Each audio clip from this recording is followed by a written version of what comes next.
Hey guys, welcome to my kitchen. So today I'm making a pear and custard tart. I'd normally make an apple and custard tart, but I've got these pears and they're sort of nearing the end of their lives, so I'm actually just saving them. It's a very quick and easy recipe. It's all the mixes happens in one bowl, and then you just pop it into a tart pan, and then you just put it in the oven, and then you'll see it's a lovely thick creamy tart. So you really want to get next to this one. So I'm going to get started with peeling the pears, and then I'll catch you back here in a minute. Okay, so I've peeled and cut my pears. They're nice and soft, so it's going to be perfect for what I'm trying to do. You can actually even use tinned pears because they're just as soft and they're syrupy, but just hold back the syrup. So just literally drain the syrup from the can and just use the fruit. Okay, I'm just going to put this on the side, and then I'm going to reach for a bowl. Right, now we're starting with the base of the actual tart, which is a more like a custardy mix, right? So I'm going to be putting together the sugar. Don't worry about the quantities. I'll put it in the description box for you. So I'm just going to throw the stuff in here one by one. You're supposed to sort of cream it as you go. But like I said, the recipe is not fussy at all. So I'm just going to put everything sort of one by one. A trick I always use is when I am using a lot of eggs in a recipe, I try and crack the eggs one by one into a smaller bowl or bowl, cup type thing, in case you have a bad egg. Because if you put a bad egg in your mix, you're gonna have to throw everything out.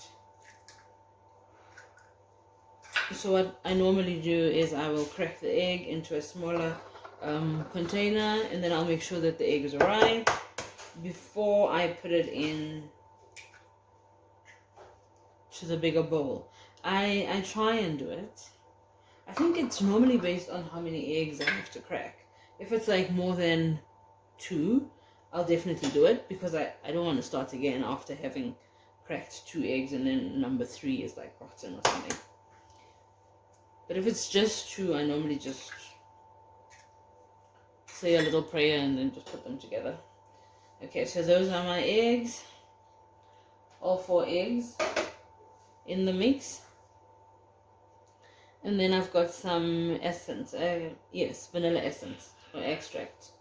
If you have actual vanilla like pods, this would be the, or a pod, this would be the perfect time to put it in.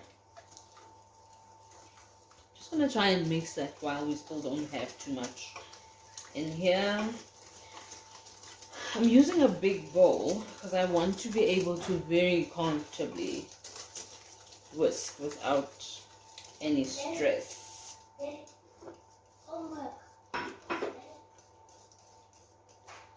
Okay, I've got flour, and then I'm gonna put the flour a bit by bit, and then I'm just gonna keep whisking while I do that.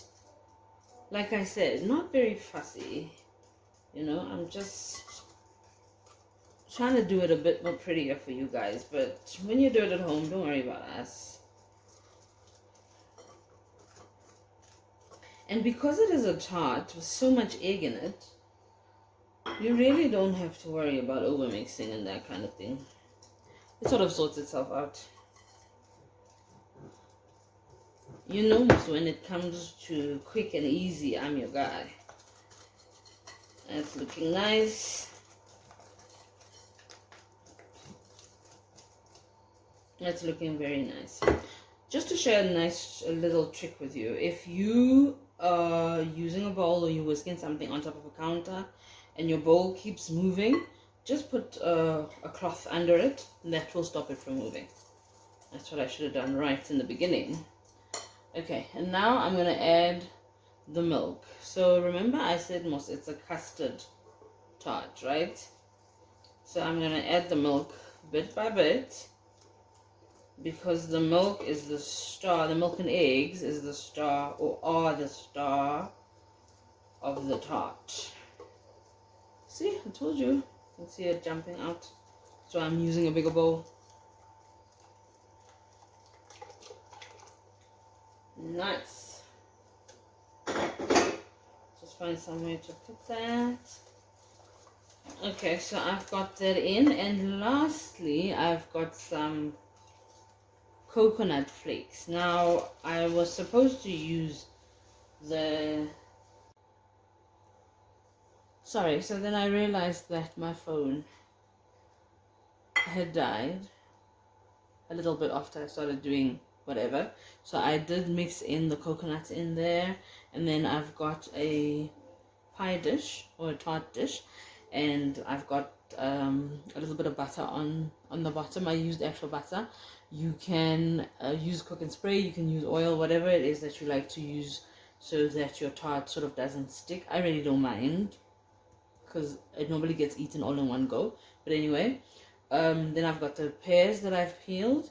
Remember, if you're going to be using the canned stuff, just hold back the syrup, don't put the syrup in. And then I am going to be pouring all of this out on top of the rest of the mix. I'm going to do my best to get it all in. Probably not a good idea. Okay, so I'm just going to go until there. And as you can see, it's actually quite full.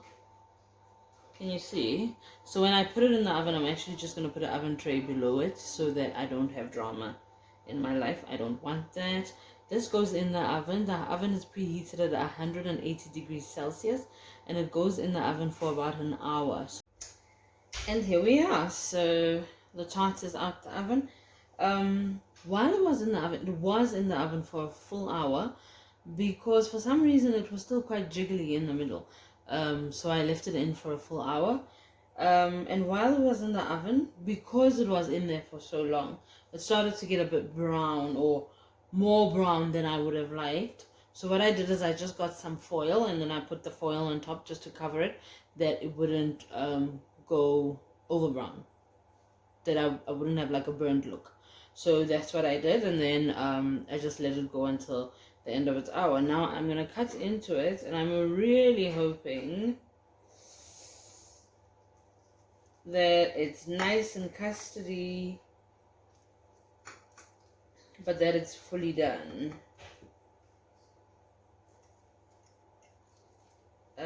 I did butter it, so it should move fairly easy away from the pan. Sorry, man, I'm concentrating so hard. Just see what's happening here. I'm just trying to get in under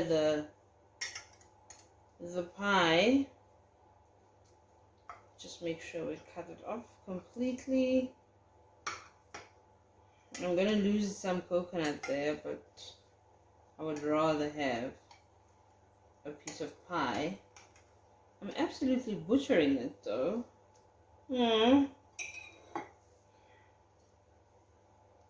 That would have been perfect. Oh well. All the insides are done, and it's cooked. It's a little bit of a massacre.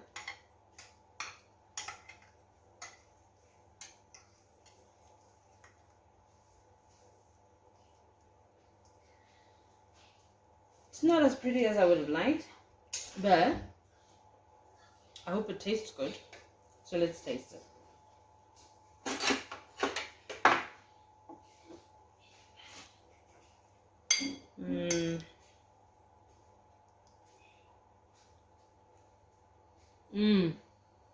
It tastes very good.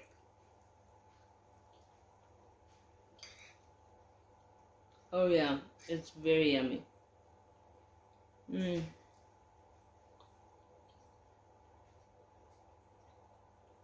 And I like the big coconut flake, because the smaller ones sort of disappear into the custard, but these ones really stand out, so you're actually chewing quite a bit of coconut. So what I think I'm going to do is I'm just going to let it cool down a little bit, and I think maybe then it might be easier to cut. I don't know. If I remember, I'll take a little video, then you can have a look. If not, I'll take a picture of it and put it on my social media. So if you're following me on my social media, then you'll be able to see what attempt number 2 at the cutting of the tart looks like. But it passes the taste test. Nothing wrong with that. So that's us. So I will put all the ingredients as well as the quantities in the description box so you can try it out. Hopefully you'll be a bit more successful with the cutting than I am. I suppose if you can wait, it'll become easier. But thank you very much for coming into my kitchen. And for now, bye-bye.